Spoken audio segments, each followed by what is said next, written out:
आज तुम्हाला एका वेगळ्या प्रकारची फरसबीची भाजी दाखवणार आहे। एकदम सिंपल आहे, कमी वेळ लागतो आणि घरच्या साहित्यांमध्ये अगदी सहजपणे कोणीही बनवू शकेल एवढी सोपी आहे। तर सगळ्यात आधी आपल्याला कुकरमध्ये फरसबी अशी शिजवायला ठेवायची आहे। फक्त एक शिट्टी कुकरची काढायची आहे, मीठ थोडं टाकायचं आहे। तर इथे बघा अशी आपली फरसबी आपल्याला शिजवून घ्यायची आहे। फक्त एकच शिट्टी काढायची आहे, एक शिट्टी इनफ आहे। माझ्या कुकरला तरी एका शिट्टीमध्ये काम होऊन जातं। आता फरसबी तर शिजलेली आहे। पॅन मध्ये आपल्याला थोडंसं तेल घ्यायचं आहे। तेलात लगेच आपल्याला जिरं टाकायचं आहे। जिरं छान फुललं पाहिजे। आता हे जिरं छानपैकी फुललेलं आहे। आता त्यामध्ये थोडंसं आपण लसूण टाकून घेऊया। लसूण असं बारीक करून घेतलेलं आहे। सोबतच लगेच ओबडधोबड अशी कुटून घेतलेली मिरची टाकायची आहे। ही तिखटवाली मिरची आहे आणि सोबतच आपल्याला लगेच 4 ते 5 कढीपत्त्याची पानं टाकायची आहे। तर आता हे चांगलं मिक्स करून घेऊया। 2-3 मिनिटं छान परतून घेऊया आणि हा तेलावर पूर्ण मसाला आपल्याला परतून घ्यायचा आहे। मिरची आणि लसूण वगैरे त्याचा आरोमा पूर्ण तेलामध्ये उतरला पाहिजे। 2-3 मिनिटं तरी आपल्याला ते परतून घ्यायचं आहे। आता हे छानपैकी परतून झालेलं आहे। आता ह्यामध्ये थोडंसं खमंगपणा यावा त्यासाठी आपण हिंग टाकतोय चिमूटभर आणि अगदी चिमूटभर आपल्याला हळद टाकायची आहे। हळद टाकल्यानंतर आपल्याला 1 मिनिट फक्त हे परतून घ्यायचं आहे। तर आता हे परतून झालेलं आहे। आता जे आपण फरसबी व्यवस्थित शिजवून घेतलेले आहे ते आपण ह्या तेलावर परतून घेऊया। तर एक लक्षात ठेवा, मी एका शिट्टीचं तुम्हाला सांगितलेलं आहे, पण तुम्ही तुमच्या कुकरच्या टायमिंग प्रमाणे हे शिजवून घ्यायचं आहे। कन्सिस्टन्सी फरसबीची जशी मी दाखवली तसं तुम्हाला शिजवून घ्यायचं आहे। तर बघू शकता इथे मी कुकरला एक शिट्टी काढून सुद्धा त्याचा कलर बऱ्यापैकी व्यवस्थित आहे, एकदम त्याचा कलर उडालेला नाही।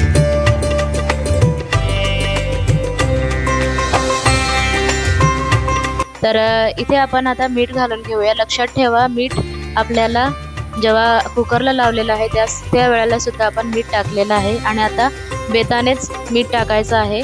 अंदाजाने मीठ टाका, नाहीतर आत्ता जर तुम्हाला मीठ टाकायचं झालं तर तुम्ही ह्यावेळी ती चूक करू शकता, म्हणून मीठ जरा बेतानेच टाका।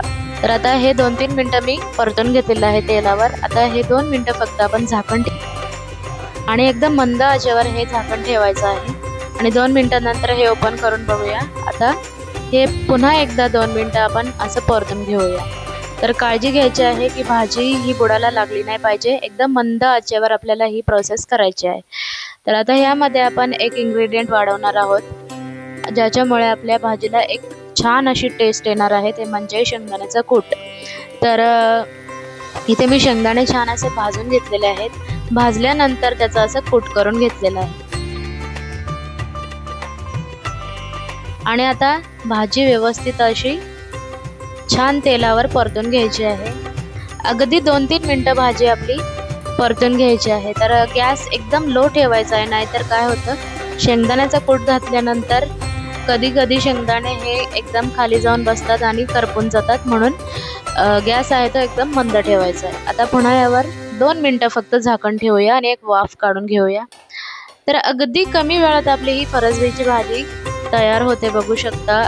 खूपच कमी वेळ लागलेला आहे आणि जेव्हा कुकरला शिट्टी लावून घेतो तेव्हा सुद्धा एकदम कमी वेळ लागतो। अगदी 10-15 मिनिटाचं फक्त काम आहे, बस। आता हे झालेलं आहे, आपली भाजी अगदी खाण्यासाठी रेडी झालेली आहे। तर बघू शकता एकदम चविष्ट, अगदी तुम्ही डब्याला सुद्धा देऊ शकता। एकदम तिखट आणि चटपटीत अशी भाजी तयार होते। वरण भाताबरोबर, चपाती बरोबर, भाकरी बरोबर अगदी सहजपणे जाईल अशी ही चविष्ट रुचकर भाजी आहे।